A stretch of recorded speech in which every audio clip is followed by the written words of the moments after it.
Bonjour, cette vidéo va être sur trouver les zéros de la fonction partie entière. J'ai en fait divisé cette vidéo en deux sections, fait que ça va faire deux vidéos en fait. Ouais. On va commencer en premier par écrire la fonction partie entière générale à l'aide des paramètres ABHK. Fait que ça fera plus K. Ok. On va commencer avec un exemple. On va nous donner un A de 3, un B de 1/25e et un H de 5. Un K de 27. Bon. Essayons alors de isoler la variable x afin de le trouver. Ouais. Ça va nous mener à cette équation. On peut voir que on a éliminé euh, le k et le a en le déplaçant à l'autre bord. Maintenant, c'est le temps d'élaborer sur la partie entière. La partie entière, elle a une responsabilité. Elle nous fournit, lorsqu'on lui donne un nombre réel quelconque z, euh, un nombre entier qui est plus petit que z, mais qui est plus proche de la valeur au plus possible. Fait que, en fait, on va essayer de expliquer ça avec une généralisation. N plus 1, en fait. Ouais. Ok.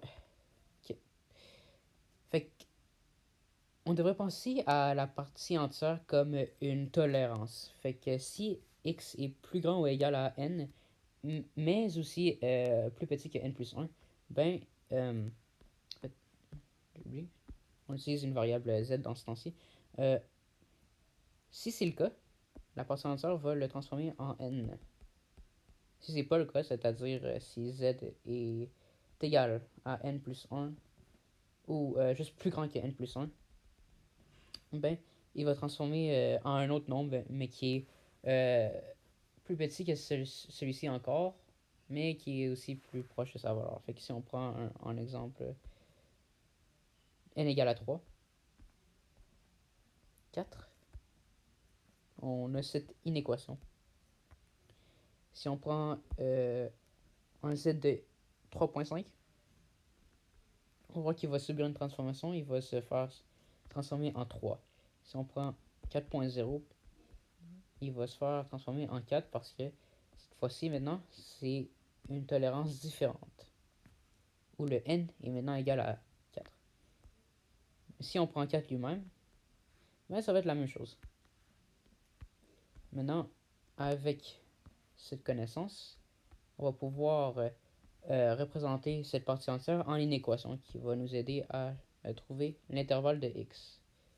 Fait que ça va faire comme ça. En fait, on va réécrire cette fraction en moins 9. X moins 5 divisé par 25. Moins 9 plus 1, moins 8. Maintenant, on se débarrasse du dénominateur. Moins 9 fois 25, moins 225.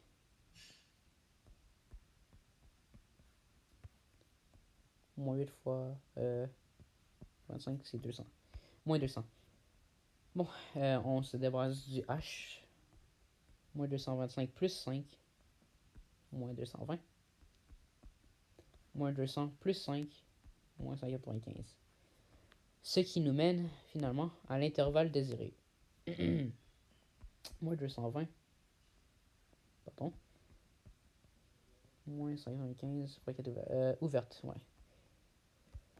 Puis, ça se peut que vous vous posiez la question pourquoi il n'existe pas la formule afin de condenser cette démarche, parce qu'il y en a toujours une. Ben, en fait, ouais. Il y en a une ici, mais je sais pas si elle est vraiment pratique dans ce cas-là, parce que si on voit les termes ici, si on utilise les termes ici dans cette démarche-là, ben on voit que la démarche régulière qu'on vient juste de faire, elle est plus rapide que la démarche qu'on utilise où on utilise la formule.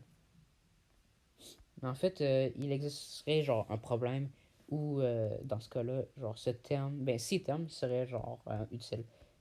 Ce serait comme un problème qui demanderait la valeur minimale de x tel que f de x respecte une contrainte,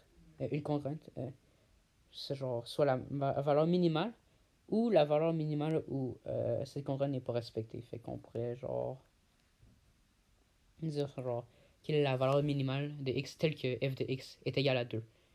Puis on prendrait cette équation-ci, non, ce terme-ci, puis on la calculerait. Puis si c'était comme quelle est la valeur minimale de x telle que f de x n'est pas égal à 2, ben on prendrait celle-ci parce que c'est la borne non incluse, parce que c'est une braquette ouverte. Bon, merci beaucoup. On va couvrir